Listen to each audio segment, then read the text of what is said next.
Over to meteorologist Abby Coney. She is talking about wildfires. Now that we've had a very, very dry and warm May, how is that going to impact things going forward, Abby? Yeah, appreciate it, Brian. With wildfire season nearly upon us, many people want to know what to expect. For more on that, I want to bring in Matt Dehr with our Washington State Department of Natural Resources, a fire meteorologist. Matt, thanks so much for joining us this morning.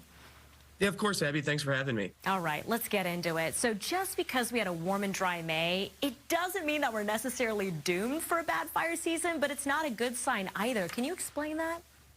Yeah, the warm and dry May is definitely concerning. However, we did have a very wet April, which kind of gives us a little bit of a buffer. I would really like to see some rain as we head into June. I mean, you just heard that 6 to 10 day forecast looking warm and dry in Washington.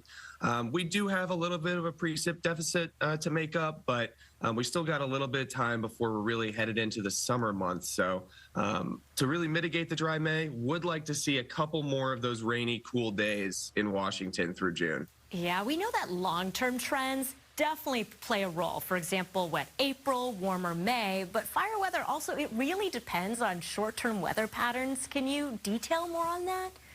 Yeah, exactly. So, I mean, I say it a lot in my seasonal briefings here, talking to firefighters and whatnot.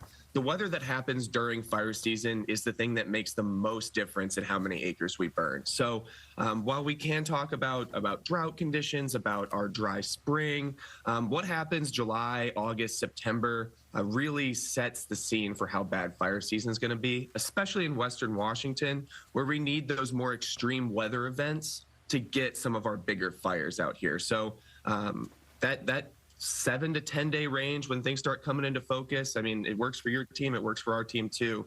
We can start looking at things and trying to get the word out in that time range. Yeah, and I was going to ask, I mean, a lot of people probably want to know what type of wildfire season we're expecting, how that might stack up to recent years. How would you answer that question?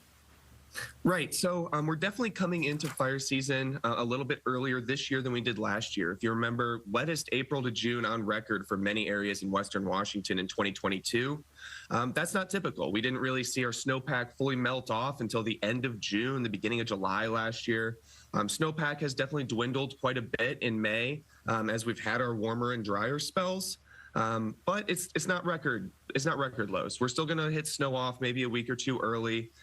So fire season is going to be a little bit more typical this year than it was last year. So looking for a start by the middle of June, we'll start seeing larger fires in eastern Washington, and then western Washington takes a little bit longer. But yeah, looking likely at another average to above average fire season across Washington. And we know that climate change is making fires bigger, or AKA burning more acreage. A lot of people get really worried about air quality and smoke. Just really quickly, what messages do you have to people who want to know what type of smoke season we might get to?